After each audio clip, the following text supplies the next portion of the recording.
ప్రతి పథకంలో వచ్చిన వారు ఆ నక్షత్రమును చూచి అత్యానంద భరితులై ఇంటిలోనికి వచ్చి తల్లి అయిన మరియను ఆ శిశువును చూచి సాగిలపడి ఆయనను పూజించి తమ పెట్టెను విప్పి బంగారమును సాంబ్రాణిని గోళమును కానుకలుగా ఆయనకు సమర్పించి ప్రార్థించుకున్నాం. పరిశుద్ధులని పొందడం మీ కుమారుడని సుప్రభు నామమునికి స్తోత్రములు.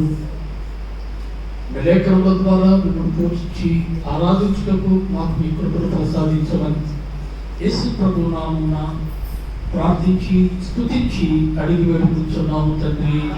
ఆమేన్.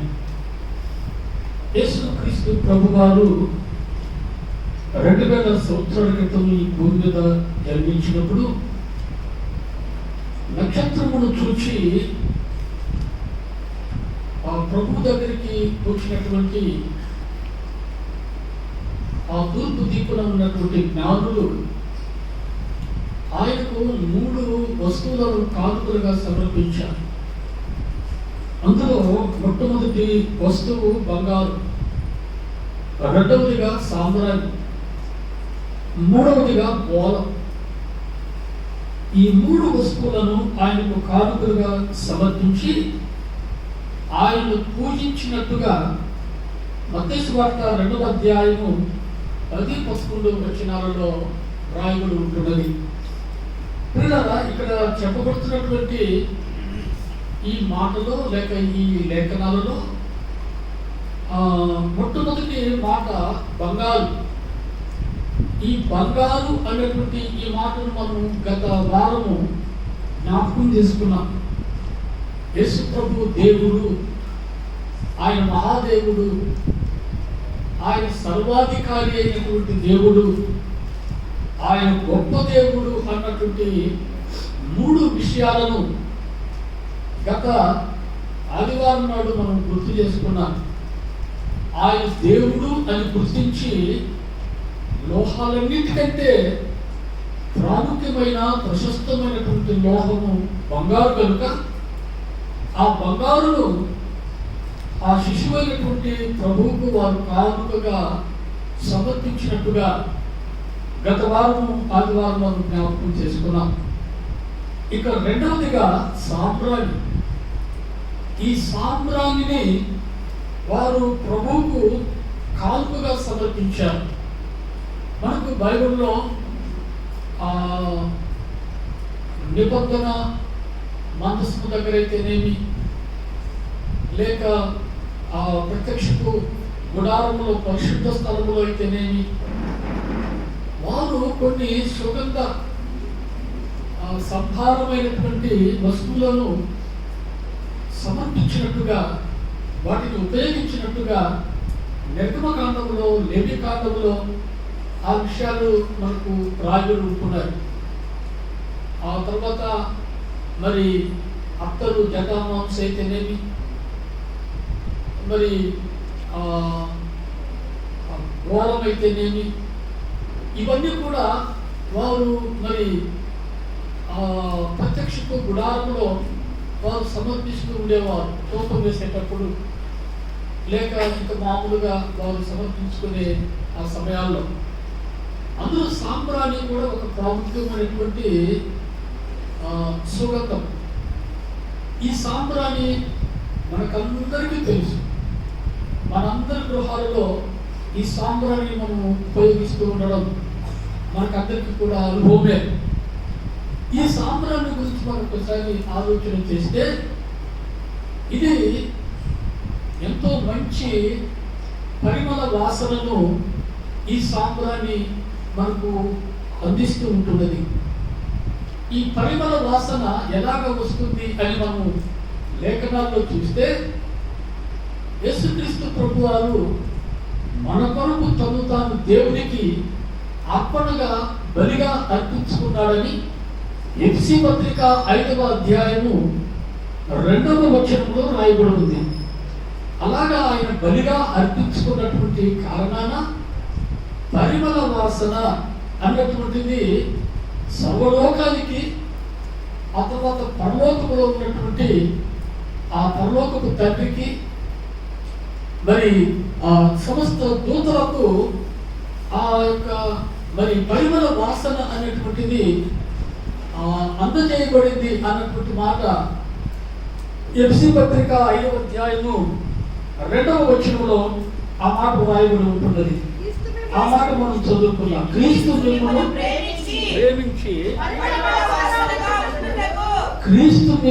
ప్రేమించి పరిమళ వాసనగా ఉండుటకు మన కొరకు తన్ను తాను దేవునికి అర్పణముగాను బలిగాను అప్పగించుకొనెను.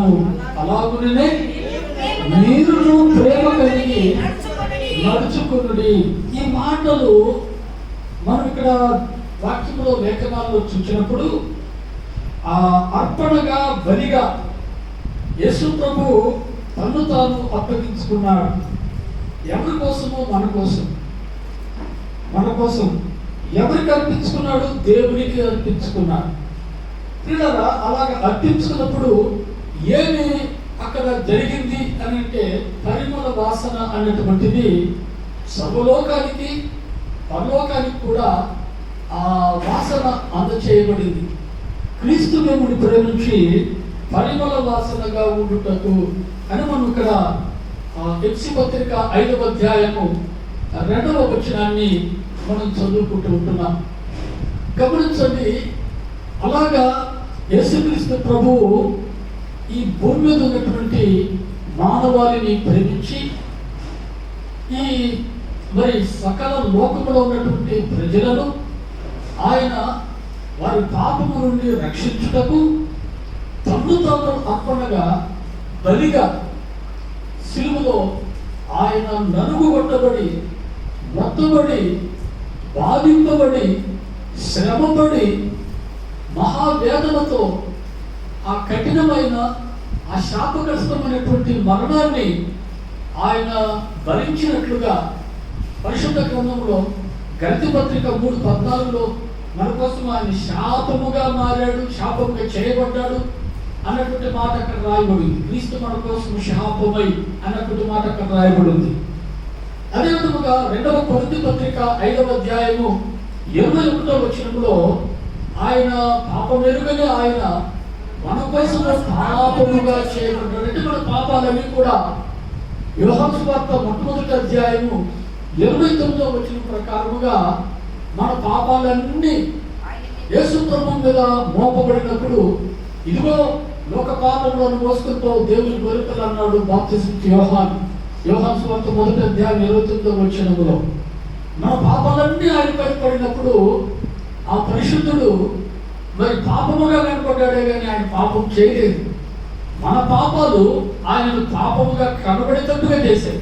అందుకే పరిశుద్ధుడైనటువంటి తండ్రి హబక్కూకు గ్రంథం 1వ అధ్యాయము 11వ వచనం ప్రకారముగా నిష్కలంకమైన పాపము చూడలేని, దుష్టత్వము చూడలేని, నిష్కలంకమైన దృష్టి కలిగినటువంటి వాడు కనుక మన పాపాలను ఆయన చూడలేక ఆయన చేయి విడిచిపెట్టాడు, ఆయన ముఖాన్ని తిప్పుకున్నాడు. అప్పుడు యేసు ప్రభు సిలువలో 4వ మాటను పలికాడు, నా దేవా, నా దేవా, నన్నెందుకు చేయి విడిచితివి. చూడండి దేవుని బిడ్డలారా, యేసుక్రీస్తు ప్రభువు మరి ఆయన పరలోకపు తండ్రి యొక్క మరి ఆ అన్యోన్య సహవాసాన్ని ఎందుకు కోల్పోయారు? ఎవరి కోసం కోల్పోయారు? నీ కోసం, నా కోసం, మన కోసం ఆయన కోల్పోయాడు పిల్లలు. అలాగా ఆయన కోల్పోవడం ద్వారా దేవుని బిడ్డలారా మనకు గొప్ప రక్షణ, మనకు అన్యోన్య సహవాసం దొరికింది. 1వ యోహాను పత్రిక 1వ అధ్యాయము 7వ వచనం, మనము ఆయన వెలుగులో ఉన్న ప్రకారము వెలుగులో మనము కూడా ఉండడానికి యేసు రక్తము చేత మనం కడగబడ్డామని అక్కడ రాయబడి ఉంటుంది. అంటే ఆ రక్తం ఎలా వచ్చింది? ఆయన నలిగిపోయినప్పుడు, ఆయన కొట్టబడినప్పుడు, ఆయన గాయపరచబడినప్పుడు, ఆయన పొడవబడినప్పుడు, ఆయన ముళ్ళ కిరీటాన్ని ధరించుకున్నప్పుడు దేవుని బిడ్డలారా ఆయన తన సొగసును, సౌందర్యాన్ని, తన యొక్క వైభవాన్ని తన యొక్క ఆ అందచందాలను మన కోసం పోగొట్టుకొని వికార రూపమును ఆయన పొందుకున్నప్పుడు పరిమళ వాసన అన్నటువంటిది దేవుని బిడ్డలారా లోకమంతా వ్యాపించింది. పరలోకమంతా కోటాను కోట్ల దేవదూతలకు ఆ పరిమళ వాసన వ్యాపించింది. సాంబ్రాణి. ఈ పరిమళ వాసన సాంబ్రాణి ద్వారా మనకు ఎలాగ కలుగుతుందంటే దేని ద్వారా కలగదు, నిప్పుల్లో వేస్తేనే కలిగేది. నిప్పుల్లో వేస్తేనే ఆ పరిమళ వాసన అనేటువంటిది ఆ సాంబ్రాణి ద్వారా కలుగుతుంది. మనకు అందరికీ తెలుసు. సాధారణంగా తలస్నానం చేసుకున్నప్పుడు కొంతమంది సాంబ్రాణి వేసుకుంటూ ఉంటారు. పసిపిల్లలకు మరి వారు స్నానం చేసినప్పుడు సాంబ్రాణి పెడుతూ ఉంటారు, నెమ్ము చేయకుండా. పిల్లరా అలాగా ఆ సాంబ్రాణి వేయబడినప్పుడు వాసన, పరిమళ వాసన అన్నటువంటిది పైకి గుట్టుముట్టు వస్తూ ఉంటున్నది. అంటే ఆ పరిమళ వాసన పైకి వచ్చేటప్పుడు అది అక్కడ నిప్పుల్లో కాలుతుంది. ఆ సాంబ్రాణి కరిగిపోతుంది, సమసిపోతుంది, అల్లాడిపోతుంది. దేవుని బిడ్డ యేసు స్వామి మన కోసం అలాగా అల్లాడి, అలా నలిగిపోయి, కరిగిపోయి పరిమళ వాసనను మనకు మరి పరలోకానికి ఆయన అందచేసే సాంబ్రాణి లాంటి వాడని వారు రెండవ ఆ వస్తువుగా సాంబ్రాణినిచ్చి ప్రభువును పూజించినట్లుగా, అయ్యా సర్వలోక మరి రక్షణార్థమై పాప పరిహారము నిమిత్తము నీవు నలిగిపోబోతున్నావు. నీవు నలుగుట ద్వారా నువ్వు నిప్పులు, దేవుని తీక్షణమైన ఉగ్రత అన్నటువంటి ఆ నిప్పుల మీద వేయబడటం ద్వారా నేను నిప్పుల్లో వేయబడాలి, నేను నిప్పుల్లో వేయబడాలి. కానీ నువ్వు నిప్పుల్లో వేయబడటం ద్వారా, అంటే ఆ తీక్షణమైన ఉగ్రత అనే ఆ నిప్పుల్లో నువ్వు వేయబడటం ద్వారా పరిమళ వాసనను మాకు అందజేశావు. మా బ్రతుకులనే, దుర్వాసనతో కూడుకున్న మా బ్రతుకులనే పరిమళ వాసనగా మార్చేవయ్యా. అంత మాత్రమే కాదు, పరలోకపు తండ్రికి, పరిశుద్ధ దూతలకు, పరలోకానికి అంతటికి పరిమళ వాసనను నువ్వు మరి అందజేశావు. నువ్వు సాంబ్రాణిలాగా మా కోసం కరిగిపోకపోతే ఆ పరిమళ వాసన అటు పరలోకానికి, ఇటు భూలోకంలో ఉన్నటువంటి మాకు అందరికీ కూడా అటువంటి ధన్యత దొరకదు కదా. అందును బట్టి నిన్ను పూజిస్తున్నాం, నిన్ను ఆరాధిస్తున్నాం. జ్ఞానులు అటు గొప్ప మరి ఆ సత్యాన్ని వారు తెలుసుకున్నారు. అటు గొప్ప సత్యాన్ని తెలుసుకొని నీవు పొందబోయే శ్రమలను వారు గుర్తించి, నీవు పొందబోయే బాధలు, ఆ నలిగిపోయే ఆ స్థితిని, ఆ సిలువలో ఆ కరిగిపోయే ఆ స్థితిని వారు గుర్తించి వారు మరి ఈ సాంబ్రాణిని మీకు కానుకగా సమర్పించారయ్యా. ఇలాగ మీరు మా కోసం శ్రమ పడబోతున్నారు, బాధ పెట్టబడబోతున్నారు, నలిగిపోబోతున్నారు, వికార రూపాన్ని దాల్చబోతున్నారు, కరిగిపోబోతున్నారు. మీరు కరిగిపోవడం ద్వారా మాకు పరిమళ వాసనను అందజేసిన దేవుడు ఏమిచ్చి మీ రుణం తీసుకోగలను. దేవుని బిడ్డలారా, అలాంటి మీరు అలాగే కరిగిపోవడం ద్వారా మా జీవితాలకే పరిమళ వాసనను కలుగు చేసినటువంటి నీకు మేము ఏమివ్వగలమని ప్రభువును మనం స్తుతించి పూజిద్దామా? ప్రభువును మనం ఆరాధన చేద్దామా? ప్రభువుకు మనం సాగిలపడి నమస్కరిద్దామా? నీ కోసము ఆయన బలి కావడానికి, నీ కోసం చనిపోవడానికి, నీ కోసము సిలువలో కరిగిపోవడానికి యేసు స్వామి లోకములో పుట్టాడు. ఇది తూర్పు దిక్కున ఉన్న జ్ఞానులు గుర్తించారు. ఈరోజు మనం గుర్తించగలుగుతున్నామా? అలా గుర్తించగలిగే వారుగా మనం ఉన్నట్లయితే ఆ సాంబ్రాణి అన్నటువంటి ఆ సుగంధ ద్రవ్యాన్ని బట్టి పూజిద్దామా? ఆరాధన చేద్దామా? ప్రభువును మనం మహింపరుచుకుందామా? ఆరాధన చేసుకుందాం.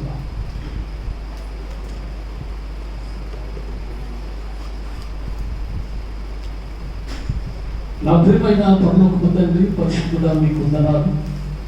మీ కుమారుడైన యేసుక్రీస్తు ప్రభు నామములో మీకు స్తుతులు చెల్లిస్తూ ఉంటున్నాను. ఈ ఉదయకాలమందు తండ్రి మీ పాదాలకు నమస్కరిస్తూ, తండ్రి మీరు ఈ భూమి మీద ప్రాముఖ్యంగా నా కొరకు చనిపోవడానికే పుట్టారని తూర్పు దిక్కున ఉన్నటువంటి జ్ఞానులు గ్రహించినట్లుగా నేను ఎంతో కాలం గ్రహించలేకపోయానయ్యా. మీ సిలువ శ్రమలను, మీ సిలువ మరణమును, మీ సిలువ బాధలను, మీ సిలువ రూపమును నేను గుర్తించలేకపోయాను తండ్రి. నేను పరిమళ వాసనగా ఉండాలని మీరు భూమి మీద పుట్టారు. ఏమిచ్చి మీ రుణం నేను తీర్చుకోగలను? తండ్రి, ఇదిగో తండ్రి, పరలోకపు తండ్రికైతే, నాయన పరిశుద్ధ దూతలకైతే మీరు పరిమళ వాసనగా నా తండ్రి నాయన మరి సిలువలో మిమ్మల్ని మీరు అర్పించుకున్నారు. తండ్రి నాయన మరి ఈ భూలోకంలో ఉన్నటువంటి నిన్ను అంగీకరించినటువంటి నీ బిడ్డలకైతే మీరు పరిమళ వాసనగా మిమ్మల్ని మీరు దేవునికి అర్పించుకున్నారయ్యా బలిగా. అందును బట్టి మీకు స్తోత్రములు తండ్రి.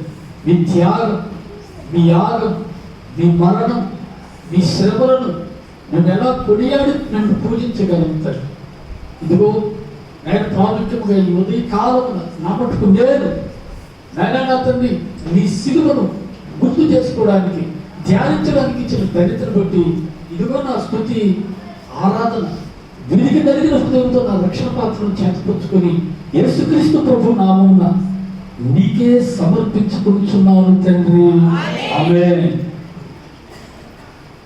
మహాపరిశుద్ధుడైన పరలోకంలో ఉండే నా తండ్రి, నీ ప్రియకుమారుడు మా రక్షకుడు యేసుక్రీస్తు నామమున నీకు స్తుతులు స్తోత్రాలు చెల్లించుకుంటాం తండ్రి. గడిచిన ప్రభుత్వం నుండి ఈ ప్రభుత్వం వరకు నాయన నీ కృపలో మమ్మల్ని అందరినీ నాయన నీ కృపలో భద్రపరిచినందుకు తండ్రి నీకు కృతజ్ఞతాస్తుతులు చెల్లించుకుంటానయ్యా. అదే కాలమున నా గమనానికి ఇచ్చిన నీ వాక్యాన్ని బట్టి కూడా నీకు స్తుతులు స్తోత్రాలు చెల్లించుకుంటాను తండ్రి. అయ్యా నేనైతే ఒకప్పట్లో పాపములో, శాపములో, నాశనకరమైన జరగగల ఊళ్ళో అపరాధములు చేయక సచ్చిన స్థితిలో త్రోవ తప్పి నేను పడినప్పుడు తండ్రి నా తెలుగు ఏమీ రాలేదయ్యా. ఈ వైపు చూసి దేవా నేను పాపిని, నన్ను కరుణింపుము అనకు తండ్రి. ఆ కలవరిలో ఆ 3 మేకల మధ్యన చిందించిన నిర్దోషమైన రక్తంతో నా ప్రతి పాపం శాపము కడిగి పవిత్రపరిచి ఈ గొప్ప రక్షణ నాకు ఇచ్చావు తండ్రి. అవునయ్యా, నా కొరకు నాయన సాంప్రాణిలాగా నాయన నువ్వు నాయన పరిమళ వాసనగా నాయన నీవు తండ్రి. అవునయ్యా, ఆ శ్రమల్లో, ఆ సిలువులో, ఆ కలవరిలో నువ్వు పొందిన దెబ్బలు నాయన ఎన్ని శ్రమలు పడ్డావు, ఎన్ని ప్రార్థనలు పడ్డావు తండ్రి నా కొరకు నాయన. నువ్వు కూడా నాయన పరిమళ వాసనగా నువ్వు గ్రహించుకొని నాయన ఇదిగో నువ్వు మందిరంలో చేర్చుకొని, నీ నూతన మందిరంలో చేర్చి, నువ్వు పరిశుద్ధంతో నీ పచ్చిక గుంపులందరిలో చేర్చుకొని నాయన ఆత్మతో సత్యముతో ఆరాధన చేస్తున్న ధన్యవాదాలు తండ్రి. ఏమిచ్చిందో కూడా నువ్వు తీర్చుకోగలుగుతున్నాయ్యా. ఏమి ఇవ్వలేక తండ్రి నా విరిగి నలిగిన రోజుని సమర్పించుకుంది నా శుద్ధారాధన చేస్తూ క్రీస్తున్నామన్న నీకే సమర్పించుకుంటున్నాను తండ్రి. మహాపరిశుద్ధుడైన మా ప్రియ పరలోకపు తండ్రి, మీ ప్రియ కుమారుడు మా రక్షకుడు సజీవుడైన యేసుక్రీస్తు పరిశుద్ధ నామములో ప్రభా, ఈ పరిశుద్ధ దినమందు ప్రభా నాయన నా పాపములను క్షమించిన నా దేవునికి హృదయపూర్వకమైన కృతజ్ఞతాస్తుతులతో ప్రభా మనసారా నిన్ను ఆరాధించి నీ నామమును